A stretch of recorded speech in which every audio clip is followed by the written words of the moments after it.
त्यही झिक्न जाँदैछौँ। यो झोला हेर्दा हामी कहाँसम्मको यात्रामा छौँ जस्तो देखियो त। यो त अनि यसले त मनाङ मुस्ताङै पुगेर आइन्छ र यतिको झोला प्याकिङले त। हामी त पानी खान्न एकदिन खान्छौँ। हामीलाई वेट गर्न गाह्रो भइसक्यो यहाँ। हतारले 1 घन्टै छिटो आइएछ होइन। त्यो छ हौ हाम्रो मान्छेहरूको अवस्था। सन्चै छौँ हामी। हेलो एभ्रिवान, नमस्ते, welcome back to my channel with another video. हजुरहरूमा फेरि पनि नयाँ भ्लगको साथ उपस्थित भइसकेको छु। By the title and thumbnail हजुरहरूले थाहा पाइसक्नु भएको छ भिडियो के स्पेसल छ भनेर। स्पेसल अब 3-4 दिन त। अनि हामी चाहिँ फ्यामिली नै पोखरा जाँदैछौँ आज हाम्रो बर्थडे मानियो। आजबाट हाम्रो सुरु हुन्छ अहिले एकछिनदेखि। अनि यस्तो छोरामा चाहिँ छैन, ओन्ली हामी लेडिज ग्याङ हामी पुरै हान्न आँटेको छौँ टुर। अनि मदन भाइ कोही छैन क्या, दाजुभाइ बाबाहरू कोही हुन्न, ठुलो मम्मी आन्टी अनि हामी हामी आमा छोरी मात्रै जान आँटेको छौँ। अनि अब भइहाल्छ रमाइलो त। तपाईँहरूलाई म अपडेट पनि दिँदै जान्छ साथीहरू, स्टे ट्युन। साथीहरू अहिले चाहिँ यहाँ अब नुहाइवरी यहाँ रेडी भएर राम्री भएर आइसकेको छ। अब यसो हल्का टच अफ स्किन केयर गर्नतिर लागिरहेको छु म। हाम्रो धमाधम यहाँ झोलाहरू लगभग अब सबै फाइनल प्याकिङ त अस्तिको दिनदेखि भएको देखिरहेको छ मेरो अनुहार। प्याकिङ त अस्तिको दिनदेखि भएको, तर फाइनल प्याकिङ चाहिँ फेरि पनि अब हुँदैछ भनौँ न, भइसकेको छैन। अनि अहिले म सबैजनालाई एकैचोटि, अहिले त म आफै मात्रै देखिरहेको छु, सबैजनालाई म अहिले एकैचोटि सँगै भेट भएर देखाउँछु है त guys. Now this is my final look साथीहरू। डे 1को लुक यस्तो भइसक्यो, कसरी देखाऊँ अहिले त। अनि अहिले चाहिँ हामी कहाँ जाँदैछौँ भने अब यहाँ आन्टी ठुलो मम्मी आइपुग्नु भएको छैन, टाढीबाट आउनु हुँदैछ माथि। अनि हामी चाहिँ यहाँ 4जना चाहिँ यहाँ रेडी भएर बसिरहेको छौँ। रेडी त भइसक्यो साथीहरू, तर गाडी अहिले हिँड्दैन। अनि अब घुम्न जाने भनेपछि के चाहियो त हामीलाई सुरुमा, त्यही झिक्न जाँदैछौँ। ठुलो यहाँ रेडी भइसक्नु भयो। अब हामी चोकतिर जाँदैछौँ। ओइ हात त डढ्छ क्या, ज्याकेट लगाएर आउँछ कि ल। म त घाम छैन भन्दा एक्लै घाम रहेछ साथीहरू। अघि चोक गएर आएर पनि एकचोटि सुतिवरी पनि फेरि यहाँ उठेर हिँड्दैछु। जाने बेला पनि भएको छैन। ठुलो मम्मी र आन्टी आइपुग्नु भएको छैन। मम्मीको जेठानी देवरानी आइपुग्नु भएको छैन। यहाँ हामीलाई निन्द्रा लागिसक्यो हेर्नु। अनि साह्रै भोक लाग्यो, बिहान खाएको भातले छोडिसक्यो। अनि हामी यहाँ निसा र मैले खाजा लिन्छौँ भनेर चोक जाँदैछौँ एकछिन। अनि फेरि हाम्रो टिकट चाहिँ बेलुकाको पर्दैन भेट लाउनु नलाउनु नि। मैले देखाएको छुइनँ, कुदाउनु भयो ए हो र, ला नि त नि। यहाँ म बोल्दै थिएँ ल साथीहरू। अहिले अब एकछिन हामी चोक म अहिले आएर एकछिन तपाईँहरूलाई मात्रै देखाउँछु ल। यहाँ म एकछिन 1-2 शब्द राख्छु कि अब मैले कुदाउनु पर्ने भयो। यो फर्क यताबाट टर्न गर्दा के हुन्छ यस्तो ला। म त आज अहिले मात्र आउँदै रहेछु भगवान्।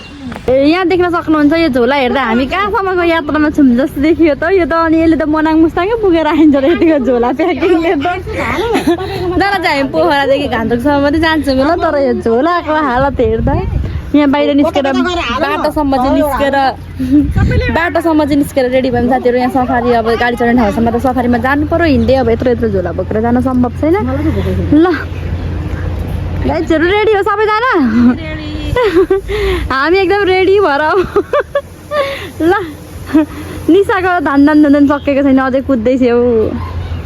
हामी चाहिँ खास गरी 7 जना जानु आँटेको हो। अनि 6 जना चाहिँ अब हामी यहाँ उर्लाबारी टु पोखरा डाइरेक्ट जान्छौँ 6 जना। दिपाई चाहिँ काठमाडौँमा हुन्छ, दिपाई चाहिँ उतै आउनुहुन्छ। हामी अब दिपाईलाई भोलि बिहान भेट्नेछौँ एकैचोटि, नत्र हामी 6 जना मात्रै हो। दिपाईलाई अब हाम्रो ठुलो दिदीलाई हामी पोखरामै भेट्नेछौँ। नो सफारी आएन हाम्रो, घामले त अनि टट्टियो त। ट्राभल गर्ने मान्छे केही नखान्छ चलाउँछ भने गाडीमा बिजेको हुन्छ भनेको त झन् साह्रै आजै चाहिँ तिर्खा लागेको यति साह्रो। फेरि साह्रै तिर्खा लागेर यहाँ हामी अब एक्सट्रिममै उडाउनु आँट्यो। आन्टी र म भर्खर डुल्दा गएर आयौँ। मम्मी र समाइदिउन्न फेरि हामी त पानी खान्न एकदिन खान्छौँ साथै ल। ल साह्रै तिर्खा लाग्यो, खाइहालौँ। सम्झिहरू साथीहरू हामी चाहिँ यहाँ काउन्टरमा आएर बसिरहेको छौँ। 1 घन्टा अगाडि आएर हामीलाई वेट गर्न गाह्रो भइसक्यो। यहाँ हतारले 1 घन्टै छिटो आइएछ होइन। पर्खेको 4-4:30 हुन आँटिसक्यो भनेर 4 बजी बोलाउनु भएको ल। अनि ठुलो मम्मी सबै लेबर हुन्छ। हामी 3 जना चाहिँ यहाँ बाहिर यसो यता बाटोतिर रमिता हेर्दै बसिरहेको छौँ। कति बेला जान्छौँ यहाँ आतुर भइसक्यो आतुर हामीलाई। ए फाइनल्ली हामी चाहिँ गाडीमा चढिसक्यौँ। ओ माई गॉड ल लाफिङ खाना के छिरेको थियो नि हतार हतार भएर कति आनन्द भयो सवाली बल्ल आएर होइन दिउँसोदेखि फर्केको बल्ल बल्ल। यहाँ आमा छोरी हामी यहाँ दिदी पिटी यहाँ ठुलोमा ब्रान्ड साथीहरू अहिले चाहिँ हामी इटरीको महिला शौचालयमा आइपुगेको छौँ। अहिले हाइवे बन्द रहेछ यता तलबाट ल्याउनु भयो तल बस्दा आइपुगेको छौँ। अनि म पुरा स्ट्रङ छु म छात्दिनँ भनेर मैले दबाईहरू केही खाएको थिइनँ। अघि एकचोटि त कस्तो मलाई रिङ्गटा लागेर चक्कर आएर ढल्छु जस्तै भयो। टोइलेटहरू हेर्नु कस्तो राम्रो लाग्यो मलाई त यो पब्लिक टोइलेट उता मेलको यता फिमेलको रहेछ। आँटेर पनि आँट्यो होला ल साथीहरू यस्तै चाहिँ अब गाडीमा रातभरि हिँड्नुपर्ने नि मलाई त अघि एकचोटि त टाउको दुःख सम्झेर कस्तो भइरहेको छ त हो गाइस। अरू कोही नआउने अरे अनि समाएर म मात्रै खाइरहेको छु अहिले। कस्तो छ हौ हाम्रो मान्छेहरूको अवस्था सन्चै छौँ हामी। अब भक्क भक्क जाँदैछ यस्तो बाहिरको हावा खाएर आएको हौ एकछिन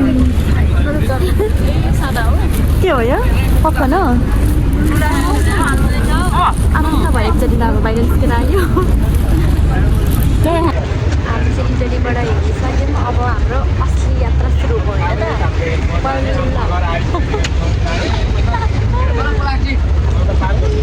ल साथीहरू प्लास्टिकहरू बोकेर अब बमिट हुने मान्छेलाई गाडीले प्लास्टिक दिन्छ। हामी तर सबैजनाले दबाई खाइसक्छौँ। दबाई खाएर हामी पक्क बसिरहेको छौँ। आई होप कसैलाई केही नहोस् हामी सन्चै पुगौँ। भोलि पनि हाम्रो बिग्रिन्छ बिहान पुग्छ बिरामी भयौँ भने सकुशल पुगौँ भन्ने हाम्रो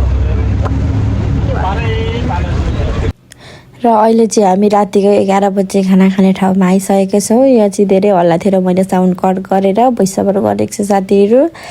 अनि टक्क यहाँ सबैजना बसेर खाना खाइसकेर सिधै गयौँ। त्यस पछाडि यो भनेको बिहानको कति 6 बजी त्यस्तै कति 5:30 को भिडियो होला। अनि यिनीहरू पनि मैले सट्ट अलिअलि भिडियो गरेर यिनीहरूमा मैले भोइसओभरै गरेको छु। बिहान उठेर जो चाहिँ पोखरा पुग्ने बेलातिर हो। अनि टक्क तातो रातो चिया खाएर यहाँबाट सिधै हिँडियो सिधा पोखरा। फाइनली पोखरा आइपुगे देख्न सक्नुहुन्छ यहाँ हिमालहरूबाटै हामी चाहिँ सामानहरू झार्दैछौँ। अघि यो पाइसक्यो हजुर पोखरा आइपुगे फाइनली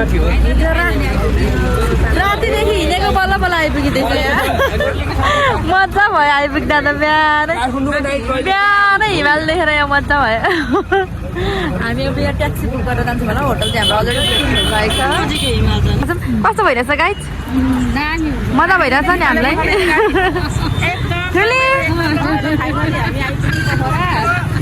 बमिट नगरी आइपुग्दा कस्तो फिल भइरहेछ मम्मीलाई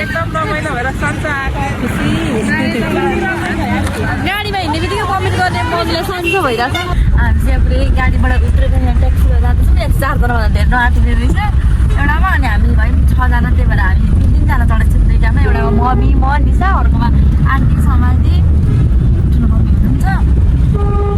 ल जाँदैछौँ यहाँ ट्याक्कै लाएर दिपादी है होटलमा पुग्छौँ भयो। हामीले होटल अलरेडी बुक गरिसकेको थियौँ। दिपादी काठमाडौँबाट आएर छिटो पुग्नु भयो नि त।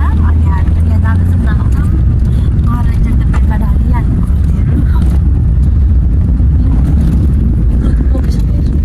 लोकेसन हेर्दै हेर्दै जाँदैछौँ। त घरबाट निस्किँदा बिरामी भएर निस्किँदा आज पोखरा आइपुग्दा यस्तो हालतमा आइपुगेको छु।